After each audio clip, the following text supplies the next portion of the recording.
Waleed Sehgal, thank you very much. आजकल यानी मैं काफ़ी महीनों से सुन रहा हूँ, ख़ासतौर पे पीटीआई के जो लोग हैं और जो स्टॉलवर्ड्स बाहर बैठे हुए हैं, वो कह रहे हैं इन्वेस्टर जो है भाग गया पाकिस्तान से, अपने पैसे निकाल के ले गया, डूम एंड ग्लूम का सीज़न है। और आप इस सीज़न में जब सारे Doom and gloom spell out कर रहे हैं, आप $200 मिलियन इन्वेस्ट कर रहे हैं पाकिस्तान में आके। ये क्या बात है? You know something that you know they don't, और आई मीन आप वैसी फूल आड़ी हैं।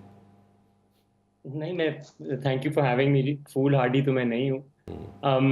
देखिए जी, यहाँ पे पाकिस्तान की जहाँ तक मईशत का मामला है, पिछले 2 ढाई सालों में बहुत ज़्यादा प्रोपेगेंडा किया गया है कि मईशत तबाह हो गई है, बर्बाद हो गई है, डिफॉल्ट हो जाएगा, etcetera etcetera. I mean, you know about it. जो जो नैरेटिव बिल्ड किया गया है, एंड नो डाउट मईशत में आई मीन प्रॉब्लम तो थी, सबको सबको मालूम है कि प्रॉब्लम थी। पर देखिए, पाकिस्तान एक बहुत बड़ा मुल्क है, एक बहुत बड़ी मईशत है। इस तरह मईशत ऐसे ख़त्म नहीं हो जाती। और मईशत को ठीक सिमत में लाने के लिए कुछ इकदाम करने होते हैं हुकूमतों को। और वो पीडीएम की गवर्नमेंट ने, और अब जो पीएमएलएन की गवर्नमेंट है, वो उन्होंने वो इकदाम उठाए हैं, मुश्किल फैसले किए हैं। और उसकी बड़ी सियासी कीमत भी अदा की है इन्होंने। बट हमें मुझे ये हम मेरा ख्याल है हमारे ग्रुप को ये अंदाज़ा था कि ये जो रिफॉर्म की ज़रूरत है वो गवर्नमेंट कर पाएगी। और इसलिए हमने एक कैलकुलेटेड डिसीजन लिया था कि जब सब लोग इस डूम एंड ग्लूम के सिनारियों में हैं तो हम पाकिस्तान में इन्वेस्ट करेंगे। तो आप सही फरमा रहे हैं, हमने एक बड़ा हेल्थ केयर का इनिशिएटिव लिया है। और एक हमने एक फर्टिलाइजर प्लांट के अंदर इन्वेस्टमेंट की है। और अल्लाह का शुक्र है जी, so far it's proven to be very नहीं, गुड। लेकिन फिर हमने मुझे मुझे एक बात बताए ना कि ट्रेडिशनली आप लोग सीमेंट में हैं, टेक्सटाइल में हैं, इन चीज़ों में हैं, तो सडनली आप हेल्थ केयर में, सर्विसेज में क्यों आ गए? जी, उसमें हमारा एक, हम सर्विसेज को काफ़ी, हम हेल्थ केयर को एक्चुअली बहुत देर से देख रहे हैं जी। हमने सबसे पहले कोई 10-12 साल पहले इसको एग्जामिन किया था, बट उस वक्त वी फेल्ट कि हमारे पास ये कैपेबिलिटी नहीं है कि हम जो चीज़ बनाना चाहते हैं हम उसको एक्सिक्यूट करें।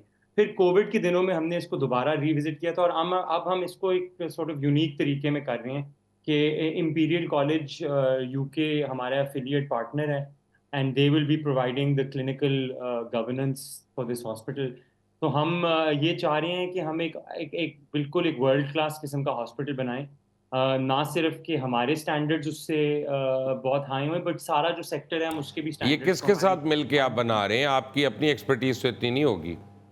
जी, हमारी, मैंने बताया ना आपको, हमारा जो क्लिनिकल पार्टनरशिप है वो हमारी इंपीरियल कॉलेज यूके के साथ है। हम्म। एंड हमारे एक ग्रुप ऑफ प्रोफेशनल्स हैं जो इसको रन कर रहे हैं। उसमें हमारी फैमिली जो है और हमारे जो बिजनेसेस हैं, they are providing just the governance and the at a board level, और जो कैपिटल है वो हम प्रोवाइड कर रहे हैं।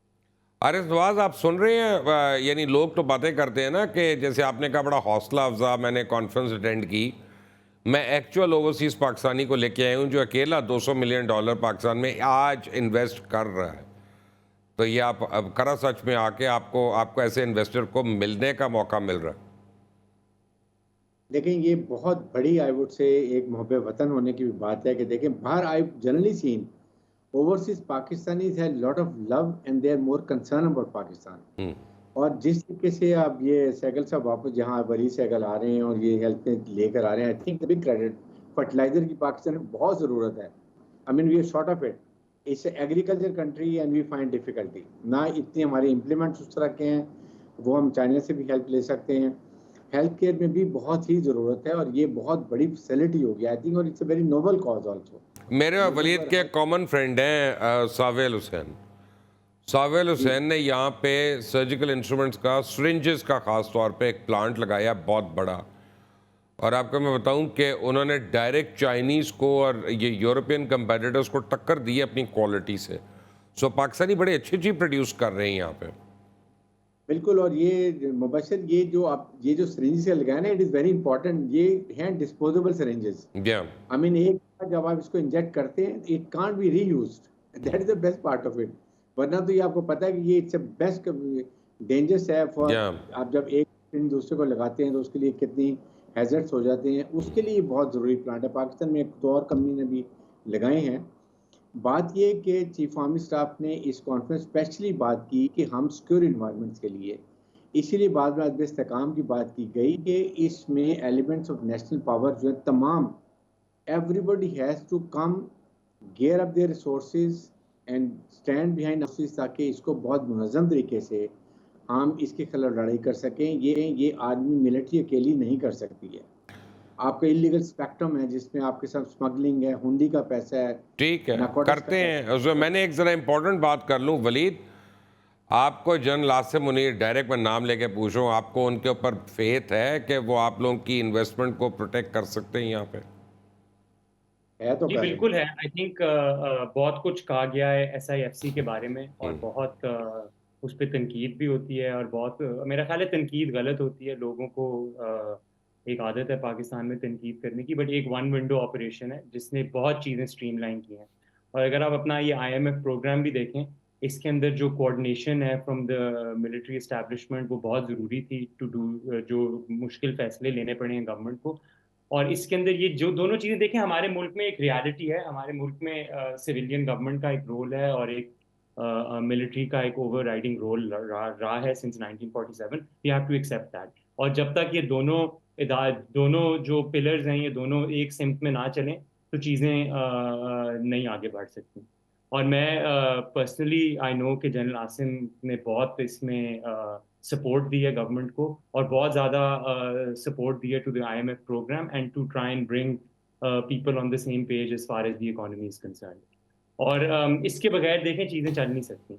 और ये महाजा राय की जो सियासत है, और ये अदारों का आपस में लड़ना झगड़ना, ऐसे नहीं चल सकता। मुल्क में बहुत कॉम्प्लिकेटेड सिक्योरिटी चैलेंजेस हैं, बहुत कॉम्प्लिकेटेड इकोनॉमिक चैलेंजेस हैं। और जब तक लोग जो हैं सारे एक डायरेक्शन में पुल नहीं करेंगे, 250 million people, very young population, ये एक बहुत बड़ा डिजास्टर की तरफ चीज़ें जा रही थी। और मैं बड़ा एक्चुअली मुतमईन हूँ जिस सिमत में अब चीज़ें जा रही हैं। जाहिर है चीज़ें बेहतर हो सकती हैं। तो हम एज बिजनेसमैन हम चाहते हैं कि जो पेस ऑफ रिफॉर्म है उसको ज़्यादा तेज़ होना चाहिए, ज़्यादा बोल्ड होना चाहिए। बट कुछ सियासी जो रियलिटीज़ होती हैं उनको भी फेस करना पड़ता है। और उस लिहाज से अगर हम पूरे इसको होलिस्टिकली देखें, आई थिंक गवर्नमेंट ने काफ़ी अच्छी कारकर्दगी की है। अब एक चैलेंज है इनके पास, जो ग्रोथ का चैलेंज है, और वो भी मेरा ख्याल है अगले 2 क्वार्टर्स के अंदर आप देखेंगे जैसे जैसे इंटरेस्ट रेट नीचे आ रहा है, तो इन्फ्लेशन पे गवर्नमेंट ने बहुत हद तक काबू पा लिया है। और अब आप देखेंगे कि ये ग्रोथ भी है, जो मेरा ख्याल है 2 क्वार्टर लगेंगे, जैसे ये lower interest rates kick in करती हैं सिस्टम के अंदर, तो ये ग्रोथ भी आना शुरू हो जाएगी। तो I think overall I am optimistic. Brigadier Haris, ये बड़ी खुशाइन बातें हैं, लेकिन फैक्ट ऑफ द मैटर है कि पिछले काफ़ी अरसे से चाइना ने अपनी वर्क इन प्रोग्रेस जो उसको फ्रीज किया हुआ है, हॉल्ट किया हुआ है, स्पेशली चाइनीज़ इंजीनियर्स के अगवा और मरने के बाद उनके ऊपर जो अटैक्स हुए। तो जहाँ पे एक तरफ इन्वेस्टर कॉन्फिडेंस बूस्ट अप हो रहा है, वहाँ पे वो जो हमारे पार्टनर्स हैं एंड ऑल वेदर पार्टनर्स हैं, हमें उनको भी तो, उनके कॉन्फिडेंस को भी तो बूस्ट करना है, बता के कि their nationals are safe in Pakistan. उस ज़मीन में क्या क्या हो रहा है? देखें, उसमें 2-3 बातें। एक तो देखें, आपके सामने चाइनीज अफगानिस्तान में दबा के मायने मिलियन में काम कर रहे हैं, मंथली मिलियन ऑफ डॉलर दे रहे हैं अफगान गवर्नमेंट को। एक भी चाइनीज वहां पर मारा गया? 0/0। Why they are being killed in Balochistan and Sindh? ताकि पाकिस्तान में अब वो चाइनीज को हम हरास करें, और उसके बाद वो CPEC ना बना सकें, गवादर पोर्ट हमारा ऑपरेशनलाइज ना हो, हम यहाँ से कनेक्टिविटी अगर सेंट्रल एशिया से अफगानिस्तान की ब्रिगेडियर हारिस साहब से एक लोडेड सवाल पूछूं? बिल्कुल पूछें। लोडेड सवाल, हेवी लोडेड। यस। ये क्या अमेरिका और चाइना की वॉर में पाकिस्तान टर्फ बना हुआ है? देखें, अमेरिकन जो है ना, general point of view is very clear. They want, number 1, Pakistan should not go for CPEC. We should try to remain away from China. We should have a only working relationship, not very very serious as far as defense and ये एक Gwadar port की बात है। China की, India की hegemony accept करें कश्मीर के ऊपर, ये उनके खिलाफ है। But they can't leave Pakistan because we are a nuclear country and we are very strong. But so is India.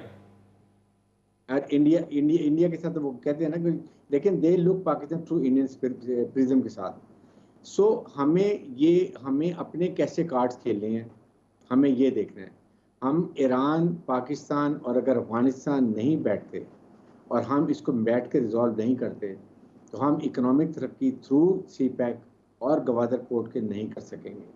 क्योंकि देखें आप, अगर वहाँ अफगानिस्तान को अमेरिकन जाते हुए इतना वेपन एमुनिशन डेलिबरेटली छोड़ के गए, let be very clear, with lot of APCs and trucks और सब कुछ छोड़ के गए, 7,77,000 राइफल छोड़ के गए। वाई?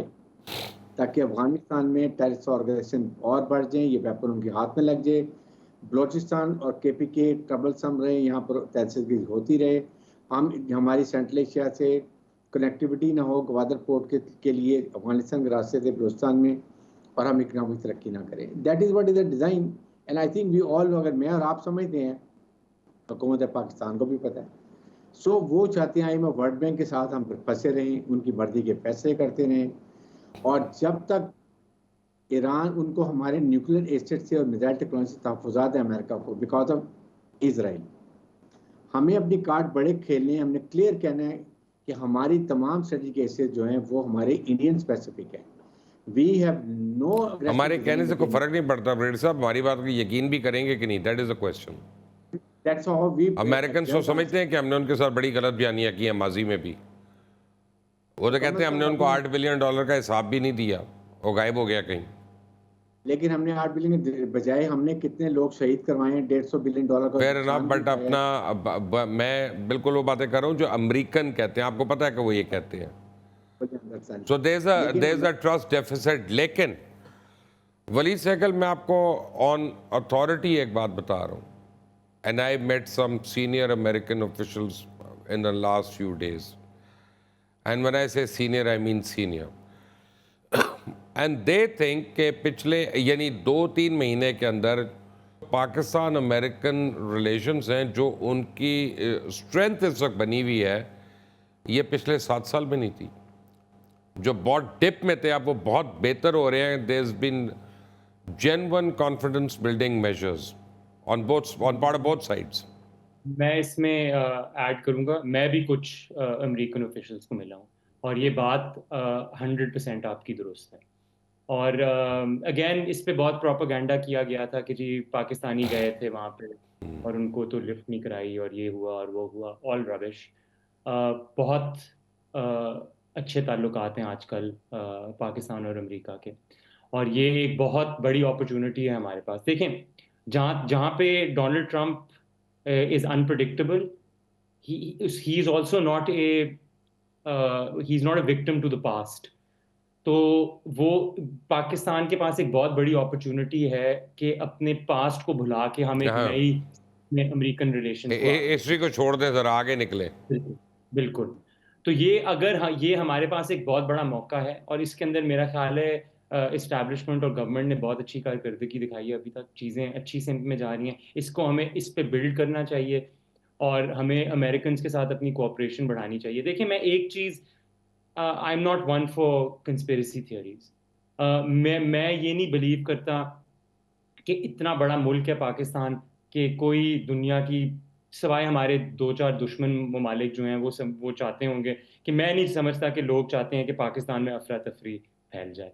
मैं ये बिलीव करता हूँ कि जेन्युइनली जो वेस्टर्न ममालिक हैं वो चाहते हैं कि पाकिस्तान एक स्टेबल सिम्त में चले और इधर इकोनॉमिक ग्रोथ और डेवलपमेंट हो। ये मेरा व्यू है।